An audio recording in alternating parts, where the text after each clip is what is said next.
এবার শেষের নম্বর আমানতের ব্যাপারে সাহাবীরা বুঝতে পারলেন না। ইয়া রাসূলুল্লাহ, আপনি আমানতের ব্যাপারে কি বলেন? তা আমানত তো বুঝতে পারলাম না। তখন বিশ্বনবী বলছেন, আমানত হচ্ছে নাপাকির গোসল করা। আসলে এটা খুবই কঠিন। কঠিন নয়, আপনাকে বলি, একটু ব্যাখ্যা বলি, বুঝতে পারবেন কেন কঠিন। জিহাদে যুদ্ধ করা সহজ আছে, এটা সহজ। নামাজ পড়া সহজ, কিন্তু ফরজ গোসল করা খুব কঠিন কাজ। কেন বলছি?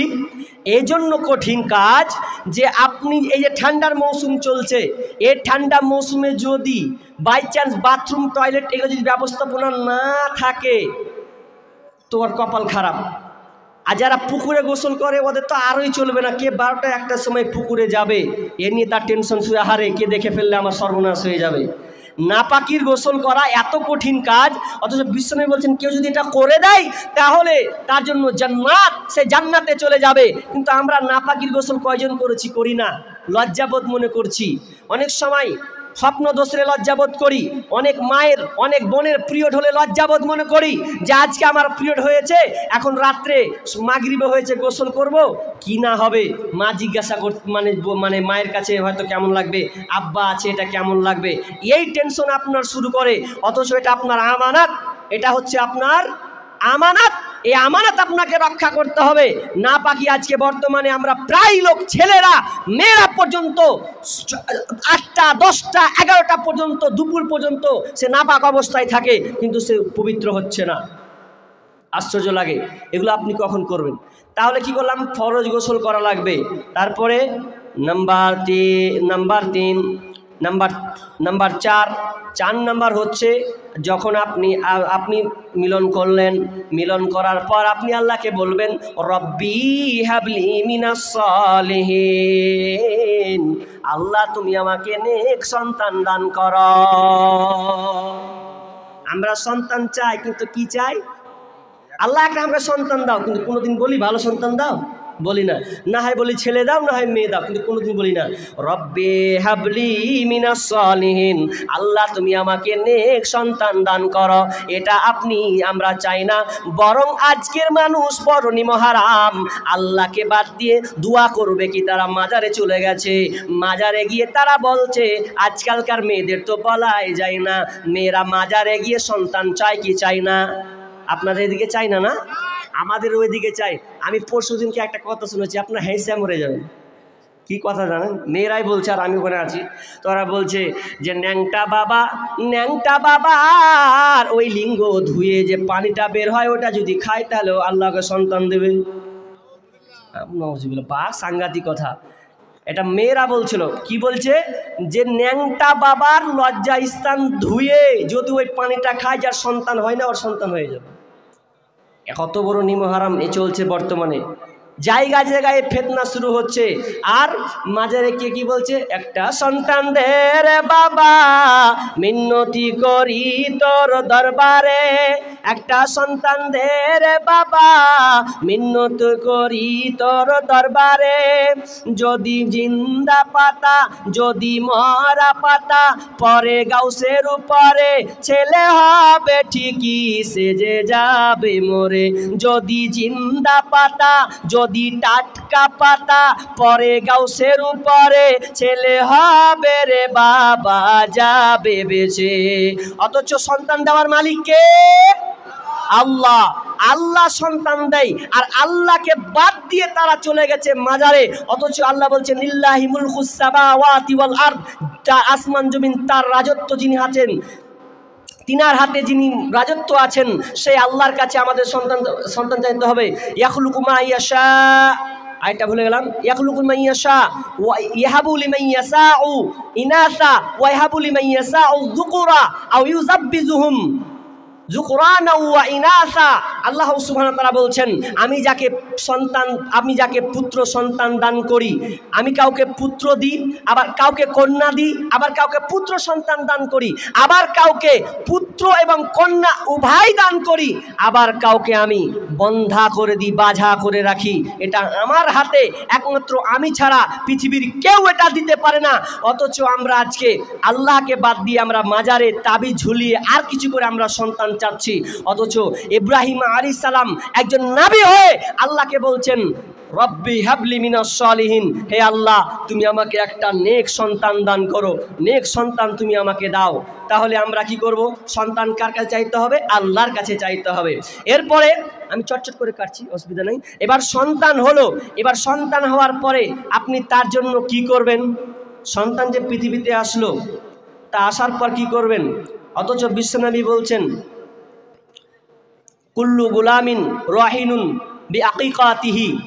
বিশ্বনবী বলছেন যখন একটা সন্তান পৃথিবীতে আসে, এটা সন্তান তার কি আকিকার সাথে সম্পৃক্ত থাকে, আকিকার সাথে সম্পৃক্ত থাকে। এই সন্তান যখন পৃথিবীতে আসবে তখন তাকে কি করতে হবে? সপ্তম দিনে একটি পশু জবাই করে দিতে হবে, পশু জবাই করে দিতে হবে। পশু কিন্তু আমরা জবাই করি কখন জানেন? আমরা আজকে সুন্নাহটাকে মানছি না, 7 দিনে দিন করি, সপ্তম দিনে করি না। ফতুয়ালায় মৌলভী সাহেব 10 দিন পর করা যাবে না, 1 মাস পর করা যাবে না, কেন আপনি এটা করবেন কেন? অথচ সুন্নাহ হচ্ছে 7 দিনে সপ্তম দিনে করা। সপ্তম দিনে আপনার সন্তানের জন্য আপনি 2টি পশু আপনি কি করবেন? কুরবান দিবেন। কিন্তু আমরা এটা করি না, 14 দিন 80 দিনে ঘাটা তাকাই। আর কি আমি চটচট করে বলছি, ব্যাখ্যা করছি না। তারপরে কি বলছেন বিশ্বনবী? বলছেন এরপরে তুমি ওই সন্তানের মাথাকে নাড়িয়ে দাও, মাথাটাকে নাড়িয়ে দাও। ওয়াইহুলাকু রাসুহু, তুমি তার মাথাটাকে নাড়া করে দাও। ওয়ায়ুসাম্মা, এবং তার জন্য তুমি একটা কি করো? সুন্দর নাম রাখো। আমরা নামের দিক দিয়ে খুব পিছিয়ে আছি। ভালো নাম আমাদের পছন্দ হয় না, বলি আবু বকর রাখেন তো রাখি না, ওমর রাখেন, রাখি না। একজন বলছে যে মৌলভী সাহেব আমার ছেলের জন্য একটা নাম রাখেন তো কি নাম রাখবেন? আব্দুল্লাহ রেখে দেন। এই বুড়া বুড়া লাগে, আব্দুল্লাহ নাম বলে বুড়া বুড়া লাগে। তাহলে আপনি এক কাজ করেন, খাব্বাব রাখেন। খাব্বাব রাখবো তো আমার চাচাতো ভাইয়ের নাম কি করে রাখবো? তখন মুসা বলছেন আপনি তাহলে রেখে দেন, কি রাখবেন? এবার বলছে কারো নাম লিব না, আমি নিজে খুঁজবো। তখন আপনার কম্পিউটারটা খুঁজে নাম সার্চ করছে, নাম সার্চ করতে করতে করতে করতে একদম এমন নাম পেয়েছে জীবনে কেউ শুনেনি। নাম চেয়ে দিয়েছে ব্রেনসার। কি নাম বললাম? কোনো নাম পছন্দ হলো না, নাম ব্রেনসার রেখে দিয়েছে। তো পাশের লোক জিজ্ঞাসা করছে যে ব্রেনসারের তর্জমা জানিস তো? যে ওটাই দেখা হয়নি জি ভাই, কিন্তু নামটা রাখলাম, কি নাম কেউ রাখেনি। ব্রেনসার নাম রেখেছে। ও তো বলছে সার্চ কর গুগলে, দেখ গুগলে তোর তর্জমাও দেখ। গুগল সে যখন সার্চ করে দেখছে তো দেখে মোর মন খারাপ হয়ে গেছে যে কি নাম রাখলু আমি, হে তর্জমাও দেখিনি। তো বলছে কি আছে কহ না রে ভাই? ওই আর শুনিস না ভাই, শুনিস না, হামসালা গুগল খুলে দেবো, খুলে বের করলো। তারপর বাদ দেয় বলছে ব্রেনসার কি জানিস? ব্রেনসার মানে হচ্ছে ইংল্যান্ডের একটা পুলিশের একটা পালিত কুকুর ছিল, ওই কুকুরটার নাম হচ্ছে ব্রেনসার। তো ভেজালে পড়ে গেছে, ব্রেনসার নাম রাখতে কোনো কুকুরের নাম দিয়ে ব্রেনসার নাম, ভারী মুশকিলে পড়ে গেছে, কি করা যায়? তো নাম রাখবেন, আপনি চয়ন করবেন। একজনের নাম রেখেছে কি জানেন? বুলেট। ছাক্কাস নাম পেয়েছে। পুলিশ যখন ধরেছে তাকে বলছে, ম্যাগাজিনের খবর বলছি, ও যখন বলেছে বুলেট, তুই তো মাথা খারাপ, সালা বুলেট নাম রেখেছে তো আকামকুম করবেই। তো বাপকে ডাক। ওর বাপকে যখন ডেকে এসে বলছে আপনার বেটা আকামকুম করেছে, কি করে মানুষ করছেন? আপনার ছেলের নাম কি? বলছে বুলেট। বলছে এই এক কাজ করবে, এই ছেলেটাকে ছাড়, ওর বাপকে ভর জেলে। নাম রেখে দিয়েছে বুলেট, উল্টাপাল্টা নাম রাখবেন। ভালো নাম, অর্থবহ অর্থাৎ অর্থর সঠিক যেটা ভালো আসবে সেটা দেখে আপনি নাম রাখবেন। তো আফসোস নাম রেখে দিচ্ছে পিন্টু, সেন্টু, বল্টু, লালটু, ফালটু। এগুলো কোনো নাম হলো গো? এখন অনেকের আছেন তো রাগ করছেন, হয়তো রাগ করিয়েন না ভাই, নামগুলো ভালো রাখেন। আল্লাহ তাআলা প্রত্যেক ব্যক্তিকে বিচারের দিন কি করে, কিয়ামতের দিন নাম ধরে ডাকবেন, তো নামটা অন্তত ভালো রাখেন। আমি একটা আপনাকে জয়ীফ হাদিস বলি, যেটা ওখানে শিক্ষা আছে। আগে বলেছি জয়ীফ হাদিসটা।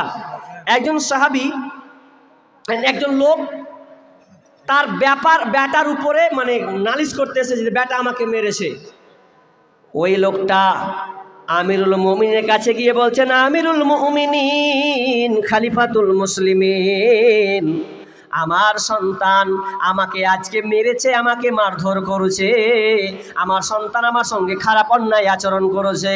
এবার আমিরুল মুমিনিন বলছে, দেখো তোমার ওই সন্তানকে, কেন তোমাকে মারা হলো, এর বিচার তো করতেই হবে। এবার ওই সন্তানকে ধরা হলো। সন্তানকে ধরার পর এবার ওই আমিরুল মুমিনিন উমর বিন খাত্তাব রাদিয়াল্লাহু তাআলা আনহু ওই ছেলেটাকে জিজ্ঞাসা করছেন, বলো কেন তুমি তোমার বাপকে মেরেছ? এবার ওই সন্তানটা বলছে, আমিরুল মুমিনিন, আপনি আমার বিচার করার আগে আপনাকে কয়েকটা আমি প্রশ্ন করব। আগে প্রথমে বলেন তো, একজন সন্তান পিতামাতার কাছে কি পায়? এবার তিনি কয়েকটি কারণ তুলে ধরলেন। নাম্বার এক নম্বর বললেন যে তুমি একজন সুন্দর মা পাবে, তুমি সুন্দর একটা মা পাবে। তুমি 2 নম্বরে তোমার সুন্দর নাম হবে। 3 নম্বরে তুমি একজন সুন্দর শিক্ষা পাবে। এবার ওই সন্তানটা বলছে, আমিরুল মুমিনিন, আমার আব্বা মা 3টাই আমাকে দেয় নাই। আপনি বললেন সুন্দর মা পাবো, কিন্তু আমার মা দাসী, ওই দাসীর সঙ্গে এসে আপনার কিনা সম্পর্ক করে আমি পৃথিবীতে এসেছি। তো কি করে বলেন, আমি তো সুন্দর মা পাই নাই। তো এই প্রভাবটা আমার মায়ের উপরে আব্বা মায়ের উপরে যে পড়েছে। 2 নাম্বারটা শুনেলাম, আমিরুল মুমিনিন, আমার যে সুন্দর নাম হবে, আমার বাপ মা আমার জন্য সুন্দর নাম রাখে নাই, নাম রেখেছে আমার নাম হাফন। কি বললাম? হাফন। আর হাফন মানে হচ্ছে চামাচিকা। চামাচিকা দেখেছেন আপনারা? দেখেননি? সন্ধ্যা হলে একদম ফুসুং করে একদম গোটা বারান্দাকে 12টা বাজিয়ে দেবো। আমাদের দিকে পারা যায় না। তো এই ছোট্ট ছোট্ট চামাচিকা, কালো ধরনের দেখতে, তো ফতুং করে খুব উঠবে খুব। তো বলছে, ইয়া রাসূলুল্লাহ, ওই চামাচিকার প্রভাবটা আমার উপরে এসে পড়েছে, আমি বাপ মাকে সেই সুনজরে দেখতে পারছি না। নাম্বার 3, আমার আব্বা এবং মা আমার জন্য যে সুশিক্ষা ব্যবস্থা করবে, এটা আমার জন্য সুশিক্ষা ব্যবস্থা সে করে নাই। আমি যে শিক্ষা পাবো, এই শিক্ষাটা আমার বাপ মা আমাকে দেয় নাই। এবার আমিরুল বলছেন, ওরে বেঈমান, বিচার কি করব? ইচ্ছা করছে তোকে আমি ঘুরিয়ে আবার লাঠি মারি, যেমন যে তোকে যে মেরেছে এটাই ঠিক করেছে। কারণ তুই সন্তানের হক তুই আদায় করিস না, তো কি করে তুই সন্তানের কাছ থেকে ভালো কিছু পাস? এটা কখনোই সম্ভব নয়। অতএব সুন্দর নাম রাখবেন। এবার সন্তানটা যখন বড় হয়ে যাবে, বিষ্ণু বলছেন, মুরু আউলাদাকুম বিসসালাহ, যখন সন্তানটা আপনার কিনা বয়স হয়ে আপনার আস্তে আস্তে বড় হবে, 6 বছর 7 বছর হবে, তখন ওই সন্তানকে তুমি কি করো? সলাতের ওয়াহুম আবনাহু সাবঈ সিনিনা, যখন তোমার সন্তানটা 7 বছর হবে, তখন তুমি নামাজে ট্রেনিং দেবে। ওয়াজরিবহুম আলাইহা, তাকে তুমি প্রহার করবে। ওয়াহুম আবনাহু আসরিন, যদি ওই সন্তানের বয়স যদি 10 বছর হয়ে যায়, যদি নামাজে না যায়, তাকে প্রহার করো, মারতে থাকো। ওয়াফাররিকু বাইনাহুম ফিল মাজাজি, এবং তুমি ওই সন্তানটার কি করো, যখন 10 বছর হয়ে গেছে, ওপরে চলে গেছে, তার বিছানাটাকে তুমি আলাদা করে দেবে। এই হাদিসটা আমরা কয়বার মানি? কে মানি? 7 বছর হলে আমরা সন্তানকে নামাজের কথা বলি না। স্কুল দাঁত ভেঙে দিব, টাকা মাসের মাস লাগছে, কি মনে করছিস তুই? তখন খুব বোরে বাপরে, যদিও আর টিউশনে একটা বাদ পড়ে যাই, গালির যে শেষ নাই, দাঁত ভেঙে দেবো, খেতে দেবো না। অথচ সন্তানটা নামাজ পড়ছেন না, 10 বছর হয়ে গেছে, একবারও নামাজের কথা বলছে না। আপনি এই ব্যাখ্যাটা দেখেছেন? হাদিসের ব্যাখ্যাটা আপনি গবেষণা করেছেন? বিষ্ণু বলছেন 7 বছর হলে ট্রেনিং দাও। কয় বছর? 7 বছর। কিন্তু এখানে গ্যাপ কয় বছর বলেছেন? 3 বছর। 3 7 8 7 8 9 10, এখানে 3 বছর। 3 বছর এখানে গেল। যদি একটা সন্তানকে 3 বছর দিয়ে ট্রেনিং দেওয়া যায়, তো ওই সন্তানকে 10 বছর আর বলতে হবে না। কিন্তু বিষ্ণু বলছেন, যদি এরপরেও না শুনে, তাকে একটু প্রহার করো, তাকে মারো। ওয়াজরিবহুম আলাইহা, তাহলে তাকে তুমি প্রহার করো, মারো। দেখো ওই সন্তান ঠিক লাইন ধরে নেবে। আমাদের আফসোস হয়, খুবই আফসোস, সন্তানকে যদি বলি নামাজটা উঠান না গো, ফরজের সময় হয়ে গেছে, তো বলছে ছেলে ঘুমাচ্ছে যে, কি উঠাবো, আরামের ঘুম ঘুমবে আমার ছেলে গো, সকালে টিউশনই যাবে। তো এই ব্যাপারে একটা খবর, মানে একটা সুন্দর গল্প পড়ছিলাম। গল্পটা ফের 8 তারিখে দেওয়া হয়েছিল। গল্পটা কি? তো বলছে তোমার সন্তানকে তুমি এত ভালোবাসো, এত যত্ন করো, এত লালন পালন করো, তোমার সন্তানটা ঘুমিয়ে আছে, সুন্দর করে বিছানা দিয়ে দিয়েছো, মশারি টাঙিয়ে দিয়েছো, ল্যাপ কাঁথা দিয়ে দিয়েছো, এমন সময় তোমার বাড়িতে বিকট আগুন ধরেছে, চারদিকে আগুন হানা দিয়েছে, এবার বলো তুমি কি বলবে? তোমার কি ওই সন্তানকে বলবে যে ও বেটা তুই শান্তিতে ঘুমা? বলবে বেটা উঠ, বেটা উঠ, উঠ আগুন লেগেছে, বেটা উঠ। তখন ঠিক একবারে চিল্লা ফিল্লা, তখন বেটা খুব মশারি ছেড়ে সুন্দর বিছানা ছেড়ে ধাপ করে উঠবে। এই ব্যাপারে তোমার হুঁশ আছে। অথচ 5 ওয়াক্ত আজান হয়, 5 ওয়াক্ত সালাতের জন্য মুয়াজ্জিন আজান দেয়, আসসালাতু খায়রুম মিনান নাওম। যখন হয়ে যাচ্ছে যে তোমার বিছানার চাইতে নামাজ হচ্ছে সবচাইতে উত্তম, তখন আপনি বলছেন আমার বেটা ঘুমাক, সে সুন্দর থাক, ভালো থাক। কিন্তু দুনিয়ার আগুন যদি জ্বলে, ওই সন্তানকে আপনি বলবেন না সন্তান বেটা ঘুমিয়ে যাও। আফসোস লাগে আমরা সন্তানকে সুশিক্ষা দিতে পারি নাই, 7 বছর হয়ে গেছে, তাকে সুশিক্ষা দিতে পারি না, শিক্ষা দিতে পারি না, আফসোস লাগে। আজকেকার আধুনিক শিক্ষার কথা দুই একটা বললে না হয়, বলতে হয় আপনি আপনার সন্তানকে শিখাচ্ছেন ওয়াজা করে আসছে তেরে আয় আমটি আমি খাবো পেরে, হাস্য হইতে ইঁদুর ছাড়া ভয়ে মরে, দীর্ঘ হইতে ঈগল পাখি পাছা ধরে, এরকম শিখাচ্ছেন আপনি। অজাগর আসছে তেরে প্রথম ভয় খিলিয়ে দিচ্ছেন কার? অজাগরের ভয়। আমটি খাবে কার? বাপের আর খালুর আম পারবে, ওই জিনিসটা আপনি শিখাচ্ছেন। অথচ আপনি আপনার সন্তানকে বলেন না চলো উজু করে নামাজ পড়ি, এই শিক্ষা আপনি আপনার সন্তানকে দিতে পারেননি।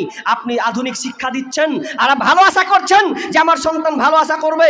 একটা লোকের কথা বলবো, শেষে যদি উঠেন তো বলবো না, যদি থাকেন তো বলবো, সেটা খুব ইম্পর্টেন্ট। সেটা হচ্ছে এখন বলছি না, তা আপনার সন্তানকে আপনি দিনই শিক্ষা দিচ্ছেন না, আপনি তাকে শিক্ষা দিচ্ছেন কি? অঙ্ক, সুদের। আপনার ছেলে স্কুল গিয়ে কিসের অঙ্ক করে? সুদ, চক্রবৃদ্ধি হার, এই সুদ চক্র তাকে শেখানো হয়। আপনার ছেলেকে শেখানো হয় না যে বেটা আজকে জোহরে 4, আসরে 4 রিকাত, বলো যোগ করলে কয় ওয়াক্ত হচ্ছে। এই শিক্ষা আপনি আপনার সন্তানকে আপনি দেননি। আপনার সন্তানকে আপনি কবিতা শিখিয়েছেন, হাট্টি মাটি ডিম তারা মাঠে পারে, ডিম তাদের খাড়া দুটো সিং ভেজে আছে। কোন পাখির পে খাড়া দুটো সিং আছে? আপনি তো ভুল শিক্ষা দিয়েছেন আপনার সন্তানকে, শেখান নাই। আপনি তো ভালো শিখান না। আর ছোটতে শিখেছিলাম আপুর আম বাপুরে, কোথা যাস বাপুরে, আই বাবা দেখে যা, দুটো সাপ রেখে যা, যে সাপের চোখ নাই মুখ নাই মারি শুধু ফোঁস ফাঁস কিনা কিরকম করে না, এই যে এই দুয়াটা খুব শিখিয়ে দিয়েছে। বিষ নাই ফোঁস ফাঁস মারে তো বলে বিষ লাগবে না বলে, হ্যাঁ এগুলো আপনি আপনার সন্তানকে শিখিয়ে দিয়েছেন। কিন্তু আপনি ওই সূরা ফাতিহার যে কাজী নজরুল ইসলাম শিখাচ্ছে, অনন্ত অসীম প্রেময় তুমি বিচার দিনের স্বামী, যত গুণগান হে চিরমহান তোমারই অন্তর্যামী, এই কবিতাটা আপনি শিখান নাই। এই না শিখার কারণে আপনি আপনার সন্তানকে আপনি ঘুমাচ্ছেন, ঘুমানোর যেমন বলছেন হেই হালার পোহালা ঘুমাবি, তা তো বিপদ ফাটিয়ে দেবো। আপনি শিখিয়েছেন দোয়াটা যে বেটা আল্লাহুম্মা বিসমিকা আমুতু ওয়াহিয়া বলে দোয়াটা বলতে হবে, তো না করে কোচে হালার পো ঘুমা, উঠাবো কোচে হালার পো উঠবি না, উঠ স্কুল যাবি না। দোয়াটাও শিখাচ্ছে না যে উঠার দোয়া শিখাতে হবে, এটা না। পার পাড়িয়ে দিলে 2 একটা গালি দিয়ে তো সন্তানটা বড় হয়তো আপনাকে হালার পো বলবে, কিছু করার নাই।